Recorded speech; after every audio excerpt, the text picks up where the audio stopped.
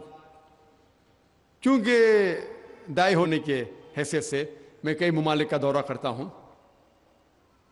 2 سال پہلے میں ملیشیا میں گیا تھا.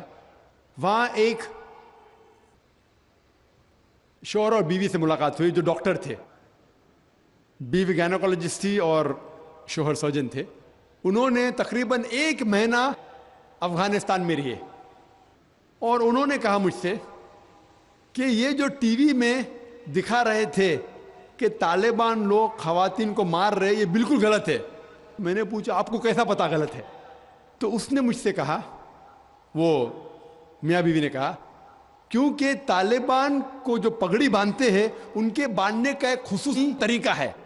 مثال کے طور پہ جب ہم عربوں کو دیکھتے, ہمارے لیے جو عجم ہے ہمارے لیے سب عرب ایک جیسے پگڑی باندھتے, پھیٹا باندھتے, اپنا غترہ باندھتے.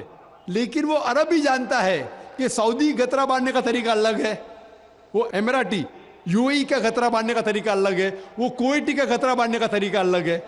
وہ پہچان سکتے. ہم نے اسی طریقے سے وہ طالبان کی پگڑی باندھنے کا طریقہ الگ ہے. وہ ڈاکٹر کہنے لگے مجھ سے کہ جس طریقے سے وہ بی بی سی اور سی این این میں دکھا رہے تھے طالبان خواتین کو مار رہے, وہ طالبان ہے ہی نہیں, وہ ایکٹر لوگ کو لے کے آئے تھے. لیکن بیوقوف تھے کہ ایکٹنگ میں برابر سے نہیں کیے, وہ کپڑے برابر نہیں تھے. میں نے تقریر سنی ایک رپورٹر جس کا نام ہے یوان ریڈلی. یوان ریڈلی ایک برٹش رپورٹر ہے. جب اٹیک ہوتا ہے امریکہ کا افغانستان پہ, بھائی صاحب کو دکھ ہو رہا تھا جب میں نے کہا کہ امریکہ ٹیررسٹ ہے, دکھ ہو رہا تھا ان کو. جارج بش اگر آپ کے رشتہ دار تو معافی چاہتا ہوں میں.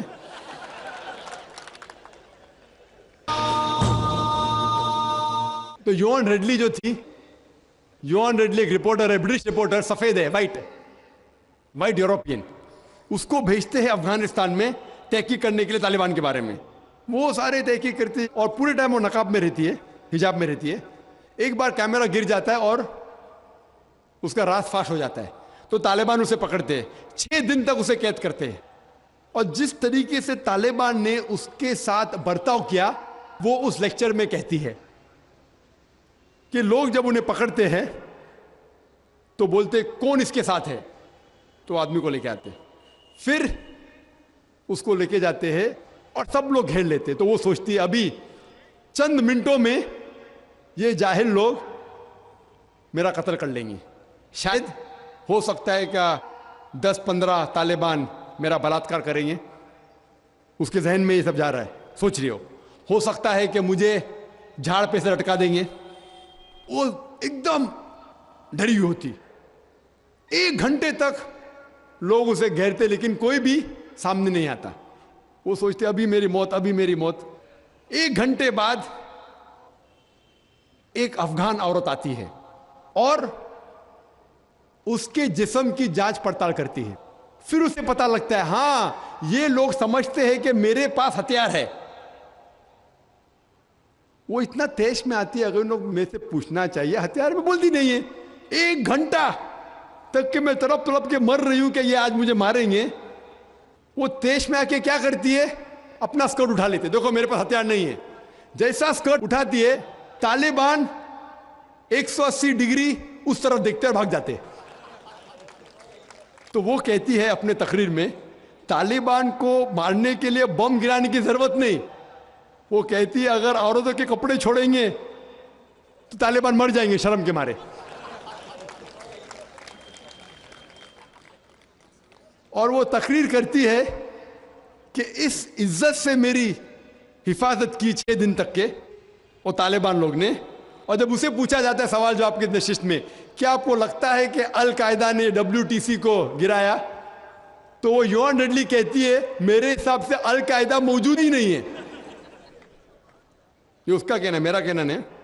اور جب اسے آزاد کیا جاتا ہے 6 دن کے بعد, اور جب باقی رپورٹرز پوچھتے آپ کے ساتھ کیا سلوک کیے, تو انہوں نے کہا اتنا اچھا حسن سلوک کیے کہ رپورٹ کے اندر ہی نہیں آیا. اور اس نے صرف یہ وعدہ دی تھی کہ میں انگلینڈ جا کے واپس سے قرآن مجید کا ترجمہ پڑھوں گی. تو وہ جاتی ہے اور چند مہینے بعد قرآن کا ترجمہ پڑھتی ہے اور اس کے بعد وہ اسلام قبول کرتی ہے.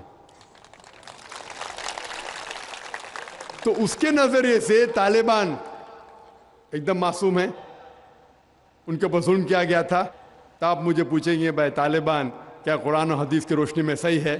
تو اس کا نظریہ اگر لیں گے, جو غیر مسلم تھی یوان ڈیڈلی, ابھی ماشاءاللہ حجاب بھی کر رہی ہے, وہ یورپین حجاب کر رہی ہے ماشاءاللہ, تو اس کے نظریے سے بھائی طالبان اچھے لوگ ہیں. تو اسی لیے نظریہ بدلتے جاتا ہے. امریکہ کے حساب سے طالبان ظالم لوگ ہیں. تو میڈیا ایسی چیز ہے کہ کوئی بھی ہیرو کو زیرو بنا سکتی ہے. They can make day into night, black into white. Day into night, black into white. Hero کو زیرو بنا سکتی ہے, کوئی ولن کو بھی ہیرو بنا سکتی ہے.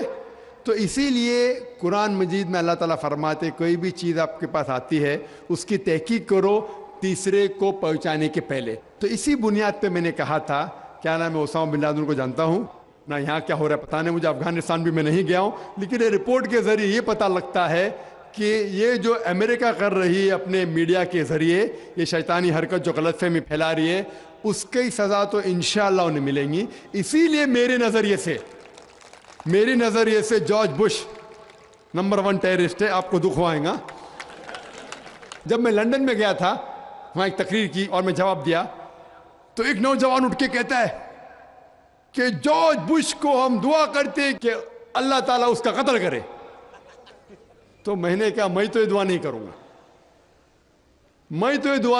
گا, کیونکہ اللہ کے رسول نے جو دعا کی, جو سب سے زیادہ دشمن اسلام کے خلاف جو تھے محمد صلی اللہ علیہ وسلم کے دور میں, دونوں کا نام تھا عمر. تو اللہ کے رسول نے یہ دعا کی کہ کم از کم ایک عمر کو ہدایت دے. تو میں یہ دعا کرتا ہوں کہ کم از کم اللہ تعالیٰ جارج بش کو ہدایت دے. بہنوں کی طرف سے کوئی سوال؟ السلام علیکم, میرا نام یسرا ہے اور میں ایک اسٹوڈنٹ ہوں. میرا یہ سوال ہے کہ کیا ٹیررزم اور ایکسٹریمزم کا ایک ہی معنی ہے؟ بہن نے سوال کیا ہے کیا ٹیررزم اور ایکسٹریمزم کا ایک ہی معنی نہیں, دونوں الگ معنی ہیں. ٹیررزم مطلب جو دہشت گرد ہے, جو انسان کے دل میں دہشت پیدا کرتا ہے. ایکسٹریمسٹ مینس شدت پسند. ٹیررسٹ میں ٹیررزم کرتا ہے, جیسا میں نے تقریر میں کہا کہ غلط لوگوں کے دل میں دہشت پیدا کرنا اچھی بات ہے, اچھے انسان معصوم کے دل میں دہشت پیدا کرنا غلط ہے. ایکسٹریمزم مطلب شدت پسند. تو لوگ کہتے ہیں مسلمان شدت پسند ہے, اور بہت سے مسلمان اپنے بچاؤ کے لیے نہیں میں شدت پسند نہیں ہوں, میں کہتا ہوں میں شدت پسند ہوں. لیکن شدت پسند صحیح چیزوں میں, مثال کے طور پر ایمانداری کے میدان میں شدت پسند ہوں, حق کے میدان میں شدت پسند ہوں, جہاں تک کہ انسانیت سے اچھا برتاؤ کرنا چاہیے اس میں شدت پسند ہوں. تو شدت پسند صحیح چیزوں میں اچھی بات ہے. کوئی بھی انسان یہ نہیں کہہ سکے گا کہ آپ بہت شدت سے ایماندار ہے اس لیے آپ غلط انسان ہے, کوئی بول ہی نہیں سکتا. ہاں غلط چیزوں میں شدت پسند نہیں ہونا چاہیے. اللہ تعالیٰ فرماتے ہیں سورہ نساء میں سورہ نمبر 4 آیت نمبر 171 میں, لا تغلوا فی دینکم, do not commit excesses in your religion. آپ دائرے کے باہر مت کام کرو. ایکسیسز, لا تغلوا فی دینکم, دین کے دائرے کے باہر مت جاؤ, لیکن دائرے میں ہو کے ایک طرفہ شدت جو حق کی بات ہے وہ تو اچھی بات ہے. تو شدت پسند ہونا ایک الگ بات ہے, ٹیررزم الگ بات ہے. ہو سکتا ہے کہ ایک انسان دونوں ہے یا صرف ایک ہی ہے یا دونوں نہیں ہے. یہاں بھائیوں کی طرف سے. ڈاکٹر صاحب میرا نام عبد النصیر ناصر ہے, میں ڈاکٹر امبیڈکر مہاسبھا کا سیکریٹری ہوں. امبیڈکر مہاسبھا میں 67 IAS ادھیکاری ہیں دلت. بہت سے لوگوں سے میں بات کرتا ہوں اسلام کے بارے میں تو کہتے ہیں بابا صاحب امبیڈکر نے کہا تھا میں ہندو دھرم میں پیدا ہو گیا ہوں لیکن ہندوؤں کے مروں گا نہیں. ہم لوگ بھی چاہتے ہیں عام اسلام میں, لیکن جو ہمیں فیسلٹی مل رہی ہے وہ ہم کو دلت کی حیثیت سے مل رہی ہے. کیا دلت جو ہے اسلام قبول کر لے اور نام اپنا نہ تبدیل کرے اور ختنہ نہ کرائے, کیا ممکن ہے یہ؟ بھائی صاحب نے سوال کیا کہ دلت, بابا امبیڈکر صاحب کی کتاب میں پڑھ چکا ہوں. آپ بالکل صحیح فرماتے کہ بابا صاحب امبیڈکر, ڈاکٹر بابا صاحب امبیڈکر, ان نے جب دیگر مذاہب کی تحقیق کی سب سے بہترین مذہب انہیں لگا اسلام. افسوس کی بات ہے کہ ہم مسلمانوں نے کھلے عام انہیں قبول نہیں کیا, اس لیے انہوں نے دوسرا بہتر مذہب بدھزم کو قبول کیا. آپ کا سوال ہے کہ دلت اگر کہتے ہیں کہ ہم اسلام قبول کریں اور نام نہیں بدلے تو کیا یہ جائز ہے, اور ختنہ نہ کرے جائز ہے؟ نام بدلنا اسلام میں فرض نہیں ہے, نام بدلنا اسلام میں فرض نہیں ہے. اگر آپ کا نام شرکانہ نام ہے تو بدلنا فرض ہے, ورنہ نام بدلنا فرض نہیں ہے. آپ کا پرانا نام پرکاش ہو یا جان ہو, نام بدلنا فرض نہیں ہے. کئی آپ دیکھیں گے صحابہ نے نام نہیں بدلے, تو نام بدلنا فرض نہیں ہے. اگر کوئی شخص کہتا ہے کہ میں اسلام قبول کرتا ہوں, نام نہیں بدلنا چاہتا ہوں, بالکل جائز ہے. آپ کا دوسرا سوال, کیا ختنہ کرنا فرض ہے؟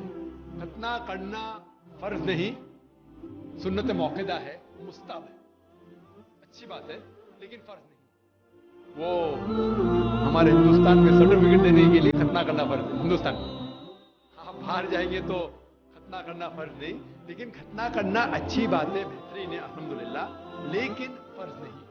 یہ سنت ہے, کرنا اچھی بات ہے. تو اگر کوئی شخص کہتا ہے کہ میں اسلام قبول کروں گا, نام نہیں بدلوں گا اور ختنہ نہیں کہوں گا, تو میں کہوں گا اہلاً و سہلاً, کم از کم شرک سے تو بچے گا, کم از کم دوزخ سے تو بچے گا, جنت میں جائے گا انشاءاللہ. دلت مذہب کی فیسلٹی لے سکتا ہے وہ؟ کا تیسرا سوال, دلت مذہب کی فیسلٹی. یہ دلت مذہب کی فیسلٹی گورنمنٹ دیتی ہے, یہ گورنمنٹ کا رول ہے. جو بیکورڈ کلاس ہے اس کو فیسلٹی ملتی ہے. کئی مسلمان جو اپنے آپ کو بیکورڈ کلاس کہتے ہیں ان کو بھی فیسلٹی ملتی ہے نا. کئی مسلمان نہیں جانتا, انصاری ہے کچھ چند, سب نے چند, تو یہ فیسلٹی ملتی ہے ان کو. تو آج کے مسلمان جو اپنے آپ کو بیکورڈ کہتے ہیں ان کو فیسلٹی ملتی, تو کوئی دلت اگر اسلام قبول کر سکے گا تو گورنمنٹ کی فیسلٹی بھی ملیں گی انشاءاللہ, اللہ کی فیسلٹی بھی ملے گی. پہلے مائی کی طرف سے اگر کوئی غیر مسلم بھائی ہے تو وہ سوال پوچھو. ڈاکٹر نائب صاحب السلام علیکم ورحمۃ اللہ وبرکاتہ. جہاد و دہشت گردی کے بارے میں اسی عنوان سے میرا ایک سوال چھوٹا سا یہ ہے کہ کیا دہشت گردی کا ذکر قرآن حکیم میں کہیں بھی آیا ہے, کسی سورہ, کسی آیت نمبر میں؟ ایسا کا سوال ہے کہ دہشت گردی کا ذکر کہیں قرآن مجید میں آیا ہے, اور میں تقریر میں بھی حوالہ دیا اس آیت کا کہ جو لفظ انگلش میں کہتے ہیں ٹیررسٹ, اردو میں کہتے دہشت گرد, اور یہ لفظ جو ہے یہ قرآن مجید میں ہے, سورہ انفال میں, سورہ نمبر 8 آیت نمبر 60 میں, کہ اللہ تعالیٰ فرماتے ہیں کہ وہ لوگ جو حق کے خلاف ہے ان کے دل میں دہشت پیدا کرو. تو اسی لیے میں نے کہا کہ ہر مسلمان کا فرض